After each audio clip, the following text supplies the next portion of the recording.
Coming up in today's episode. When you're creating these affirmations, you gotta not repeat it like a robot. You gotta. Welcome to episode 92 of Enter the Mind podcast, the most real talk, no nonsense podcast on the empowering of the mind. In today's episode, we're going to be talking about how to change deep beliefs about yourself. So let's jump into the topic here. What is an example of how someone can change their deep beliefs about themselves?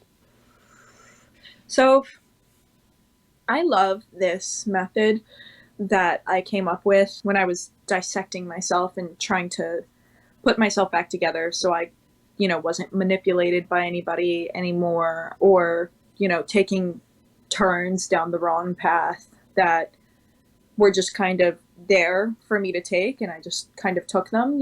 So when I was going through my entire self, I realized that there was something called already ingrained affirmations. And I realized this, I don't even know the exact moment that I realized it, but I know that I was saying something in my head. And I was like, well, how does something become an affirming thought? What is the difference between an affirmation and a declaration? So an affirming thought is something that you already know, which is why they try and tell you to say affirmations to get yourself to the places that you need to be. Well, no, that's not really the case. You need to start with declarations, because when you declare something, it's not necessarily that it's true yet, quote unquote, but it is. But quote unquote, so you're declaring it. And once it becomes so ingrained inside of you, that's when you can call it an affirmation. That's when you can call it an affirming thought. So an example of this would be, okay, so Robert and I, we love Enter the Mind. I have so much fun on Enter the Mind. An affirming thought when I get off of Enter the Mind is, doing Enter the Mind makes me feel so good. Or Robert and I kill it every time. We always reach so deep inside of our brains and give every ounce that we possibly can. So that's an affirming thought. That's something that's become true to me over time, that it just naturally falls out of my mouth.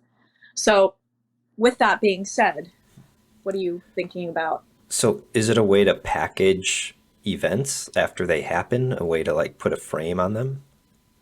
I guess you could, but it's more like a free frame, like an open frame, as opposed to if you're, say I said after every episode of Enter the Mind, I knew that I wasn't going to be able to bring my absolute best, right? So that's an affirming thought because I keep portraying this in my reality. So if I keep portraying this in my reality, and that's what I say naturally after I get off of Enter the Mind, then I'm putting it definitely in some little frame, and I'm framing that event as this specific affirming thought that I can never bring what I want to bring to the table. That's wild, because I know a lot of people who talk that way all the time. It's interesting to see, right? Give some examples. Right. Well, somebody encounters traffic on the way to work or something, and they're like, I could never manage to get here on time. And it's why would you reinforce that reality? Or that I don't think they realize that they're reinforcing that reality. Because they don't know that it's an already ingrained affirmation. They don't know that it's an affirming thought, which is so interesting because I think I remember actually when I discovered this, and I really do think that I tripped on the sidewalk, and I go to myself oh my God, I'm so fucking clumsy. And then all of a sudden I go, it's an already ingrained affirmation. And then that's when everything started unraveling, and I was like, well, I'm going to change this. I'm going to change it to a different affirmation that, I knew that I wasn't that clumsy. I know that I have plenty of dexterity. And then I start replaying that. So now it just comes out naturally as an already ingrained affirmation. So then you're saying it starts as a belief, and then you act according to the belief. And then after you act, you then reinforce the belief a second time, saying, See, I'm clumsy. It's evidence that I'm clumsy because I just tripped. Yes, exactly that. Exactly that. Yes.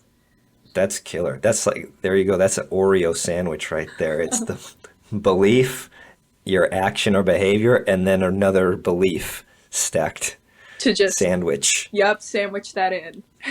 Ooh, that's good. We sandwich our actions, we sandwich our behaviors with beliefs. Oh Isn't my that gosh, crazy? we sandwich our behaviors with beliefs. Wow, that's quite cool.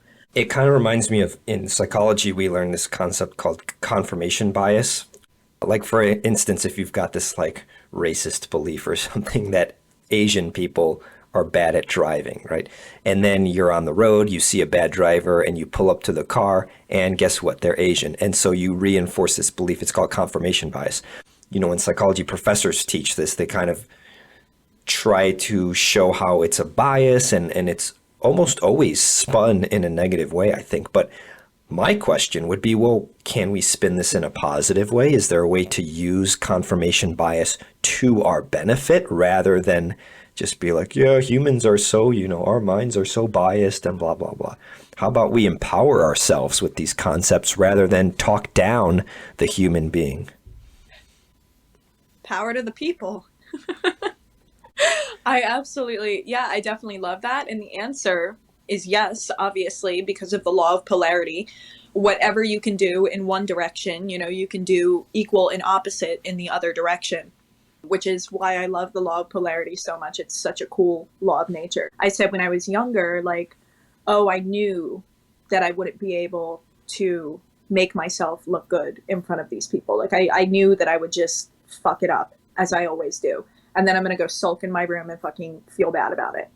Right. So, in that case, with that specific belief, I just started changing the way that I presented myself in front of people. I changed the way that I connected to people. And now, I have an already ingrained affirmation of, fuck, I knew that I could do this. I knew that I could do this. I have everything that I need to do this. I'm so fucking cool. I've done it a million times in the past 3 years. I can do this. This is something that I can do. And that's an affirming thought. That's interesting. So you say that to yourself before you go into social situations? I guess I would, but it's a little bit quieter now because it's so natural. It's kind of like an autopilot. So it's like I don't necessarily have to like look at myself in the mirror and be like, I got this, like I'm amazing. Like that always adds extra boost for sure. But like it's more like I go into the situation and I'm like, I'm not even thinking about it because I know that I got it. I'm in like the full embodiment stage of like having it. And then when I'm done, if I'm thinking about it, I'm like, damn, like I really do got this shit on lock. What's interesting is this also reminds me of another concept from psychology class called self-fulfilling prophecy, where Oh, I know that. you, yeah, where you, Give it to us. an example would be you're joining a new hockey team and you arrive to the game and you're in the locker room and then all the teammates are kind of talking you up because it's your first game and they're like, yeah, we heard you played college hockey and, we heard you're pretty good and this and that. That is going to affect your performance like in a positive way. You know what I mean? Just because of the powers of psychology and these like the beliefs and everything. But that's an example of that coming from the external, from other people giving you an expectation and you living up to that. But what if we could give ourselves the expectation, right? What if we could give ourselves the belief that we want and then our subconscious mind just lives up to that belief or expectation? That was absolutely amazing. Um, I don't even think I've thought of that before in those exact words, but I definitely think that that's something that I've done. And now thinking about it in terms of like a self fulfilling prophecy externally and taking that energy and putting it in myself internally, it definitely can strengthen 100% somebody's self fulfilling prophecy to fulfill one's extreme beliefs about oneself.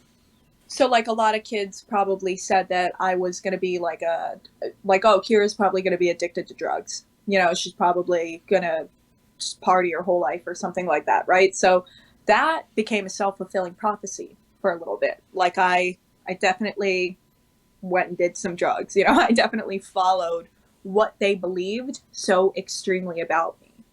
But at this point, anybody's outside beliefs about me, whether they're good or bad, has nothing to do with my own self-fulfilling prophecy. Knowing that it doesn't matter what you're saying to me, good or bad, I have a self-fulfilling prophecy to be the greatest fucking woman on earth that I can be. So I think that that's where like a self-fulfilling prophecy from self would come in. Like you're not necessarily fed by like outside influences or like comments, like good or bad.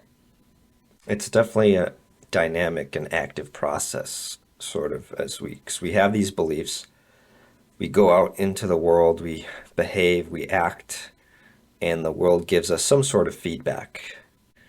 And then that kind of either reinforces our beliefs or sometimes it inserts new beliefs.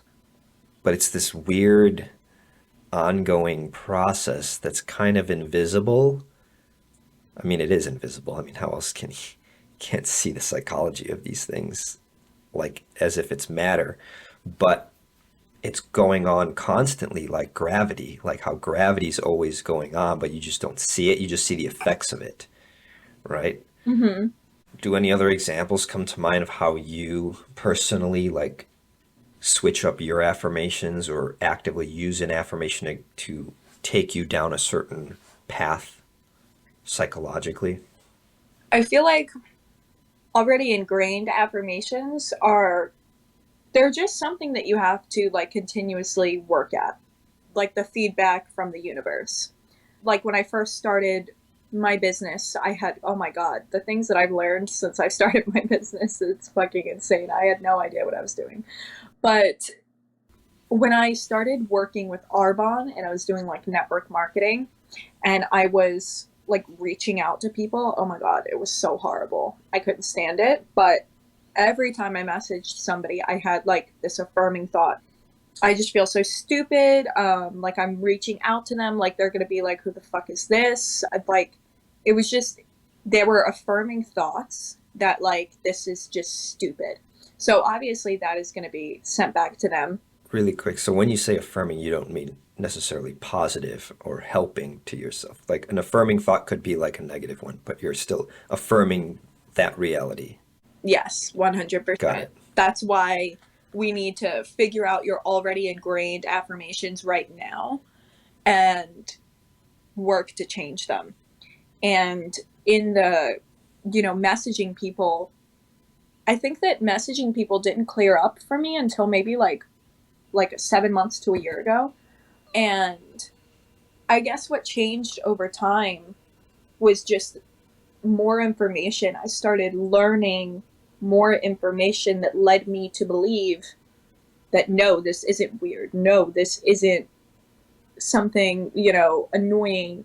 And then, it just turned into an affirming thought that I love messaging people. They probably love getting my messages. They're so heartfelt. I put my heart into it. It just started changing as I learned more information that allowed the illusion to melt away, that allowed the false information to melt away that I was hanging on to, that was affirming that specific thought. I think the key word there is illusion, Yes. because it's all falseness, and it's crazy how strongly we cling to the various illusions that inhabit our minds. I used to go to some seminars, right? Personal development seminars in these big banquet halls at hotels, conference rooms. And I went to one and there was probably like 100 people in the audience. The speaker on stage was scanning the room and he saw this one kid, this one guy who was probably like 22 years old or something, that wasn't laughing at any of the jokes. He had this straight face, like totally like psychologically, you could tell like there's something off with this guy. Like he's so uptight. He's like, so the speaker brought this kid up on stage. The kid was like you could tell so much tension. And the speaker was like, it's okay to smile. And then the kid's like, Like, but so much tension. Like, I would guess that he just had super strict parents, but you never know, like, what people went through in their childhood, right? So, anyways, the speaker goes like, "How about you raise your hand?" And he told the audience when this guy raises his hand, everybody start cheering. And so this kid raised his hand. Everybody like got up and like clapped and cheered or whatever. And then he put his hand down. And then he did it again. Everybody cheered. He put his hand down. And you could see this guy kind of like cracking through his shell.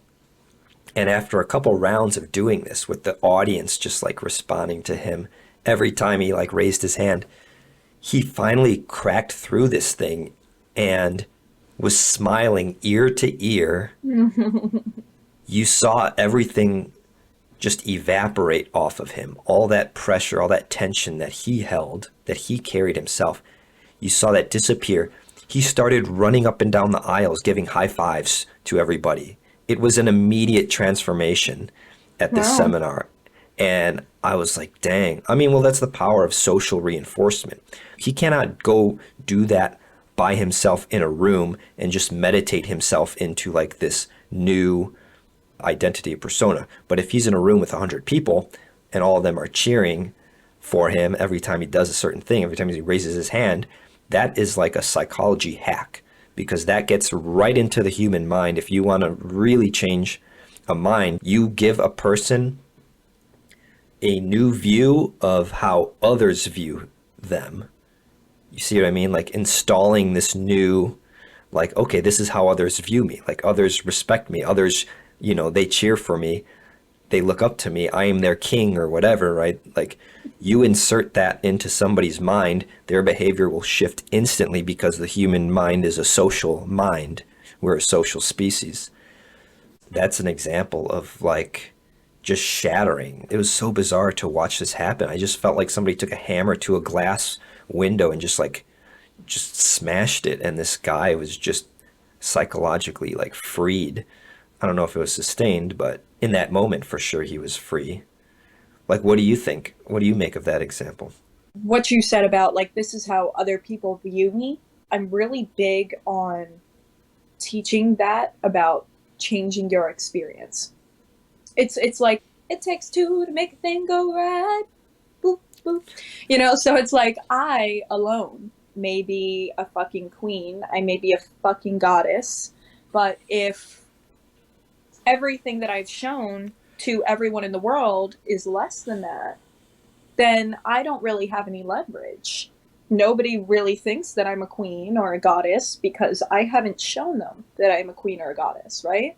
So I have all of this energy on me for something that I'm not, right? So when you begin to change that, and this guy was on stage, and he was all upset, and then he had this experience, like you said, of everybody cheering him on, and everybody thinks that he's cool, everybody's happy for him for breaking out of his shell. He now has that experience in his belt, and he has a whole bunch of people who really know who he is. And when you have everybody else's energy on top of yours, you are so much stronger. You are so much stronger. You are free to be who you are because you've shown people who you are. You don't need to fake anything. They know who you are. And that's really nice. It's a big step in reprogramming your experience to be happier, to be more free as who you are, to be free to be you, away from the illusion. Right. I think what I like about your philosophy is how much freedom there is to create your reality Mm-hmm. and to create yourself. And these affirmations are one tool. So what I'm understanding is in your philosophy, these ingrained affirmations are not just, it's not just self-talk. It's not like, oh, I am a great person. It's like this deeply held belief somewhere that gives rise to your behaviors to some degree, but then you kind of reinforce it by adding affirmations to it. Is that how you see it? When they tell you to repeat affirmations, right? And they're like, I am so beautiful. I am so sexy. I have great sex. Things like that. You really have to put it in your own words.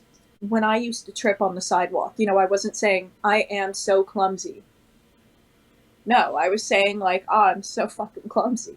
There were laughs in between. There was character with it. There was feeling with it. So when you're creating these affirmations in your head and you're trying to say to yourself, like, I am so beautiful, or I have so much money, or my passion is making me money, or things like that, you gotta, like, not repeat it like a robot. You gotta say it like it'll be in your head, and then that action will eventually match it. It'll come out, and then the thought will naturally reaffirm itself in your head once it's like in reality.